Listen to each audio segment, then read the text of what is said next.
if you think back 5 years ago, we were all debating whether or not sustainable buildings added any value or they were worth more. Now I think that's been proven. But what we believe is that buildings that have a social value will also be more valuable going forwards. This week on In the Loop, we're talking about the redevelopment story of a historic London building, creating a modern office for today's tenants while preserving its past. Hello and welcome to another exciting episode of In the Loop, a podcast series by LoopNet. I'm really excited to have Merrik Baggallay, Managing Director with BGO, joining us today. Merrick, I've reviewed your CV, really impressed with your background and the projects that you have worked on, but I want to give you an opportunity to introduce yourself to us. Sure. So I'm Merrik Baggallay, Managing Director at BGO. I've been at BGO now for approaching 10 years. Prior to that, I was involved in large regeneration schemes across the whole of London at Quintain. And the BGO platform, we've currently got 2 million square foot in planning, development, or recently completed. And we've got a further 500,000 square foot of space. We asset manage across central London. We manage one of the largest central London office funds called Wellput. And also do separate account mandates across central London, Whitechapel, 78 St James's Street. But our focus has always been entirely on central London. And we continue to focus on that and look forward to delivering more of these schemes in central London in the coming years. Well, excellent. I'm excited to have this conversation with you today. I want to spend a lot of time today talking about the project on Victoria Street because it's a little different. You know, when most people think about renovations or adaptive reuse of historic buildings, it's how do you work within the confines of the four walls around you? And Victoria Street's a little bit of a different story. So Sure. Talk to us a little bit about, from your perspective, how did Victoria Street set new standards? I mean, when we looked at Victoria Street, the first step we always do is to go backwards. So we look in history, we look at the context, we look at everything that's around us before we can really start moving forwards. And then it was that sort of embedding of history that's allowed us to now deliver what has become the single largest building consent in Westminster. We've secured some fantastic pre-lets and continue to see really strong demand for this asset. I've personally worked on this for 8 years, setting the original brief. And so it's a very exciting development that really, we see it as one of the final pieces of Victoria that's been redeveloped over a prolonged period of time, having undergone lots of change. You know, Victoria, its history dates back over sort of 300 years, and we've traced our site's history back through that whole time to really understand what we're going to be delivering. Excellent. I think what I found interesting in the research I did on Victoria Street is there was an existing building there, a 1970s building. And talk to me about the thought process that you and BGO went through in terms of answering the question of, do we proceed within the four walls around us, or do we take a different approach? Because this was really a knockdown, but at the same time, the story about how you recycled materials, and I think I read the net carbon impact is going to be net zero in 6 years.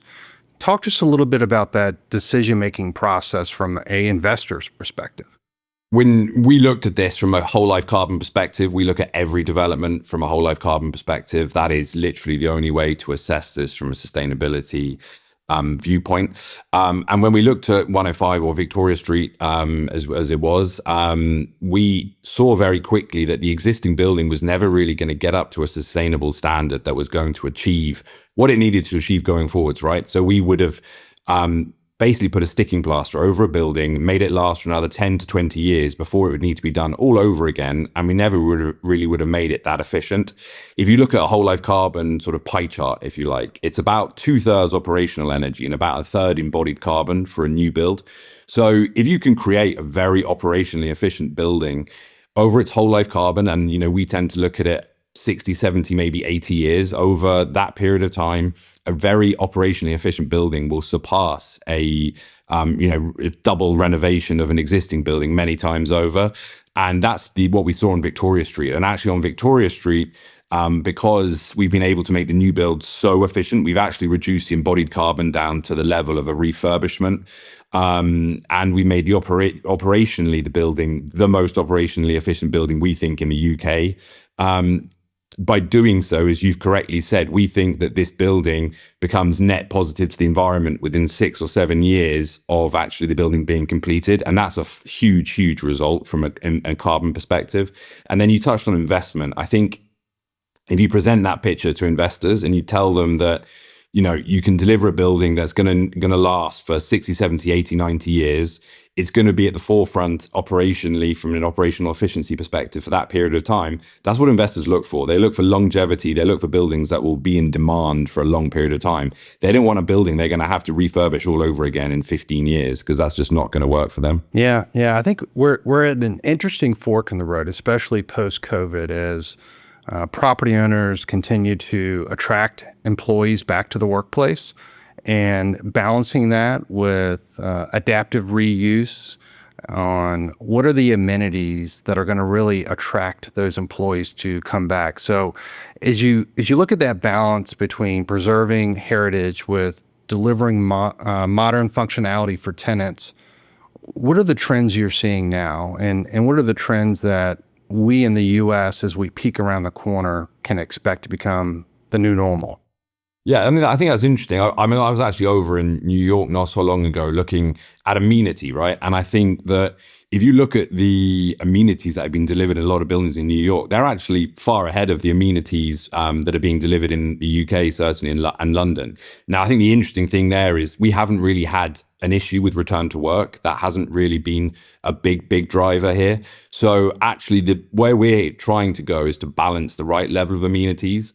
And so, the way we look at it is it's user experience, right? It's the moment you arrive in this building, how much are you enjoying being in this building? Because we can all work at home. We can all have a desk at home. Why are you going to an office? You're going to an office to really make the most of, the comfort, the daylight, the terraces, the end of trip facilities. It's the character. It's all these things that we have to embody into a building. And that's something we've done a lot at Victoria Street. No matter how you arrive at the building, every single part of the building is a pleasurable experience. So that's, be it a bike user, be it arriving by taxi, being it walking in, every single user will get an amazing arrival experience. And that's something we've spent a lot of time doing. I call it the DNA of a building. It's really important, right? It's how you embed it, the history, the now, and the experience, and why people keep coming back. We often say that we want people to be proud about their building, to be posting on Instagram about their office building, right? That has to be the goal, that people are so proud they're posting on their own socials about the building that they're working in. And I think the other thing I would say beyond that, and something that I think we see here, and beyond sustainability, which perhaps we'll touch on later, but I think the other piece that we at BGO are really proud about leading at the forefront on is really on the social side. A lot of people have spent a lot of time looking at sustainability. We've actually been looking at the social side now for perhaps about 5 years. Often you talk to a lot of people during planning or permitting, as you would call it. And then those relationships largely go in the bin when you get to construction. And then when you finish the building, there's no relationships really left and you're just bringing in tenants. What we did was keep all those relationships going. So now we're working with charities like Westminster Wheels, where they give jobs to unemployed 16 to 24-year-olds. And when people come to our building as in tenants, they immediately tap into this social value charter that they become part of. And I think that's really unique. It's really hard to recreate. And it's something at BGO that we're very proud about leading on. Yeah, what I find interesting about the Victoria Street project is there is excellent balance or harmony between those goals of sustainability and also integrating the property in with the community. Talk to us a little bit about some of the new things that maybe you did at Victoria Street as it relates to not just sustainability, but how you really weave a property into the DNA of that local community that you think are going to apply to projects moving forward that you work on. Every project's different, right? I think, if you take one approach, we call it a cookie cutter approach to every development, that's where you really fall short. So, Sure. The brief has to be nimble, it has to evolve. And I think on Victoria Street, what we've done is we've moved on sort of the reception. It's much more of an active space. I think if you did I often say we do a brief history of receptions, you would end up with a sort of art gallery. Then you end up with a cafe in the art gallery. And where we've gone is the next step beyond. And we liken that more to your typical village high street. So independent retailers giving you what you really need on your doorstep. And also, as development comes through, it tends to push out those independent retailers. And if you look at Victoria, some of our peers have done a fantastic job doing what they've done to date. But the way we've gone with it is try to bring in those independent retailers back into the building, because that really embodies the heart of what we're trying to do. And we often say the scheme is really trying to be the heart of Victoria. It has a lot of community spaces. It has spaces where the schools can come and do sport. It has spaces where local schools can come and learn about growing fruit, vegetables, really sustainable growth. Not true sustainability, not just, circular sustainability is probably what I would call it, where, it's all about growing, harvesting, composting, all those kind of things that we have in our building. We have 25,000 square foot of roof terrace space at 105 Victoria Street.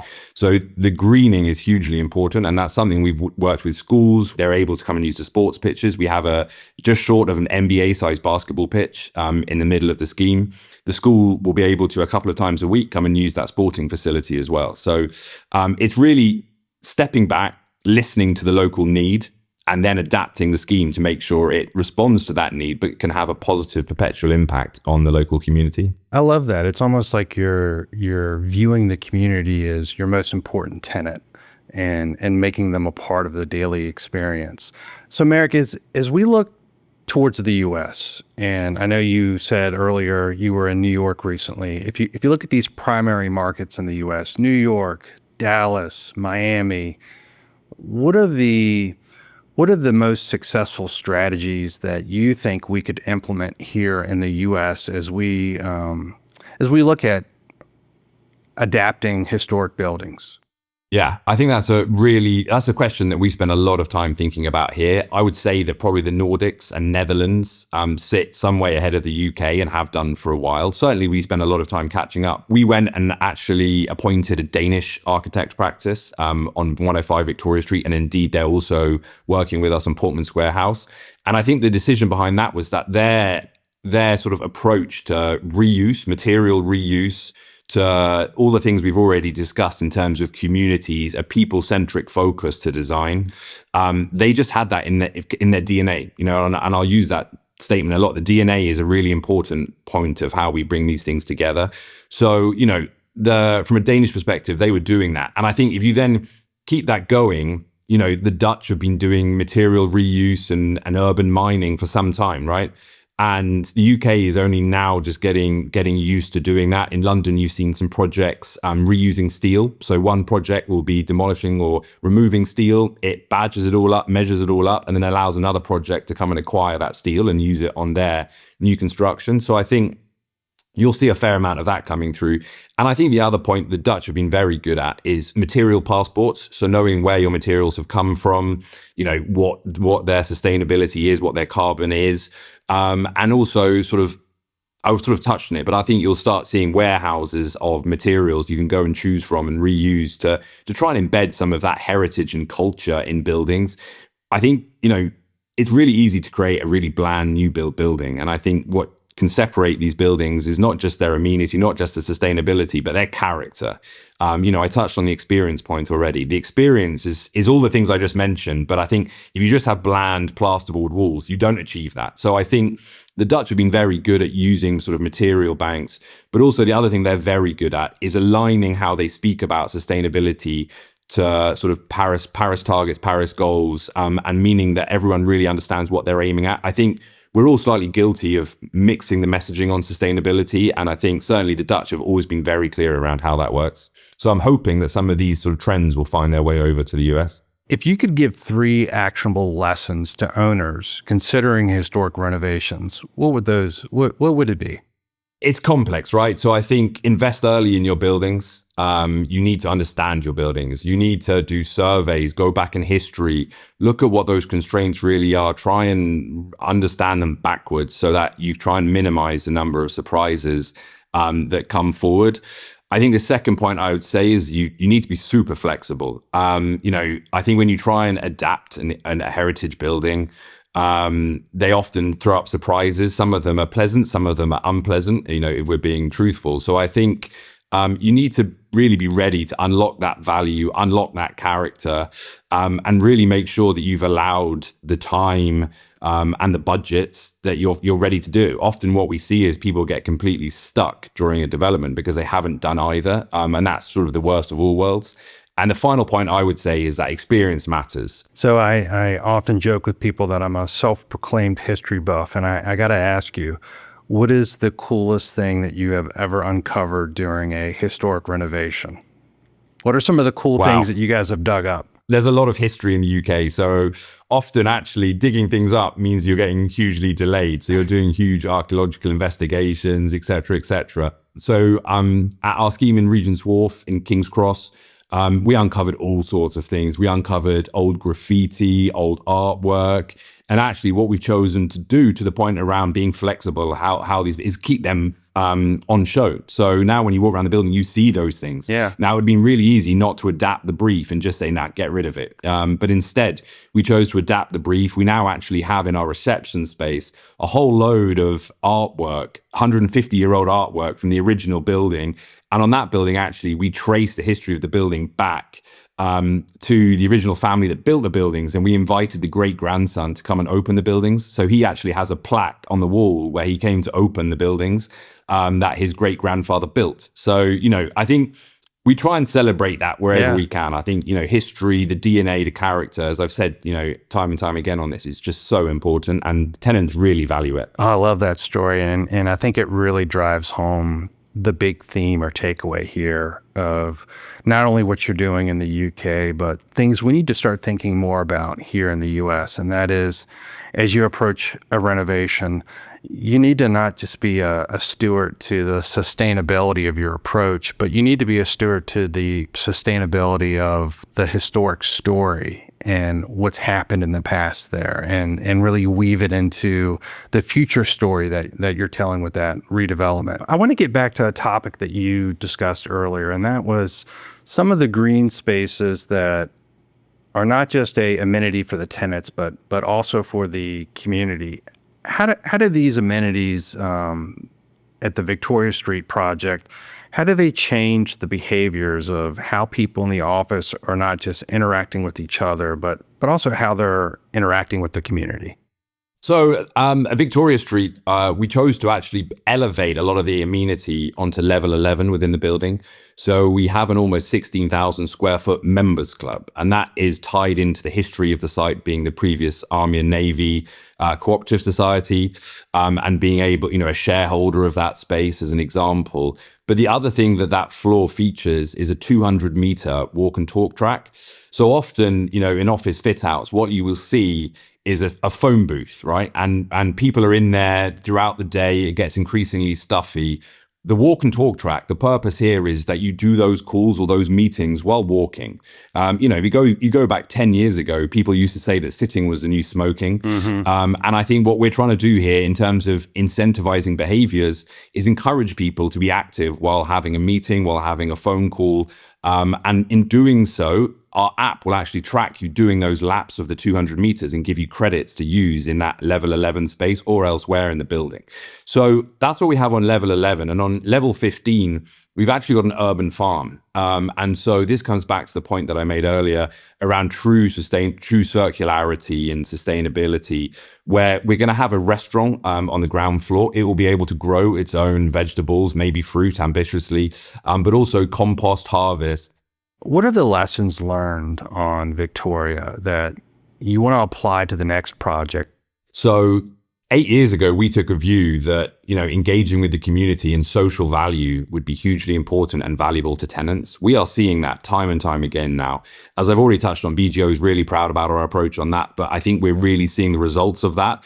If you think back 5 years ago, we were all debating whether or not sustainable buildings added any value or they were worth more. Now I think that's been proven, but what we believe is that buildings that have a social value will also be more valuable going forwards. And so, that's part of the DNA that we've embedded in this project. And you ask around what will be increasingly important going forwards. I think social value we're seeing here, certainly in the UK, is rising on tenants' agendas day in, day out. And actually sustainability is probably flatlining at the moment, if I'm being truthful. It's probably reached its peak. And so social value really is the thing that's coming to the forefront. And as I say, BGO spent a lot of time focusing on it.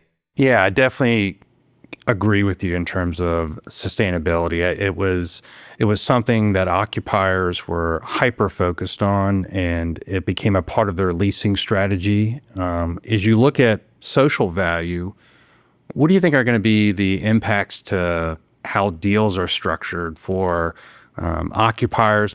So, you'll be familiar with a typical lease, obviously. And I think, in the UK, certainly, and I'm sure you'll have this in the US, you have green lease clauses, so sustainability clauses. I think we were one of the first developers, landlords in the UK to have an amenity charge on top of just a normal service charge. So we were very clearly breaking out what you were paying for amenity. And actually on 105 Victoria Street, we're bringing forward a social charge, right? And we don't see it really as a big additional cost. We're just being truthful and breaking out the service charge and where those funds are going. And so, where we see things going and where the market going, I think, we've been pushing this social value and it sits in its own territory now. You've got green lease clauses and social value clauses. How does BGO view their partnership with tenants? Because a lot of what we discussed has a direct correlation to the productivity of the tenants. So can you speak a little bit more about that? At Victoria Street, again, I think there's a really clear example of this. So we actually have done a lease with Evercore there for 135,000 square foot. And, normally we would just shake hands, maybe see them in 15 years' time and ask them if they want to renew their lease and hope blindly that they would want to do that, even though we may have ignored them, for the last 10-ish years. I think increasingly the way we see it now is, and this has been going on for a while, frankly, but I think we see it as a pure partnership. The way we achieve the most out of this building is not just signing spaces over to them, it's working with them, it's understanding their evolving needs, and companies obviously evolve. And to case in point, we actually surveyed every single member of the Evercore staff to understand where they went for lunch, what their gym membership was, to get a feeling of what they needed, what made them tick on a daily basis.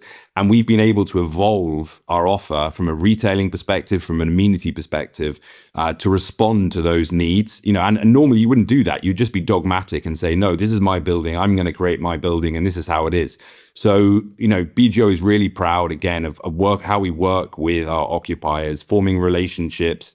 Some of these occupiers, by the way, we have 4 different leases with these people across the whole of the world. So it's not even just a UK-centric relationship. We work with them in the UK, in New York, in Toronto, and many other destinations, some tenants. So, these relationships often span the globe. And so, we need to spend a lot of time working with these people to get the best results for them and for us, frankly. And so, when it comes to that decision in 15 years' time, are they going to stay or are they going to go? They're going to say, well, we wouldn't want to be in any other building than a BGO building because we formed such a strong relationship with us and they understand what we need. So, we just see that as a really obvious thing to do. And real estate hasn't really been necessarily an obvious thing, obvious industry for a long time.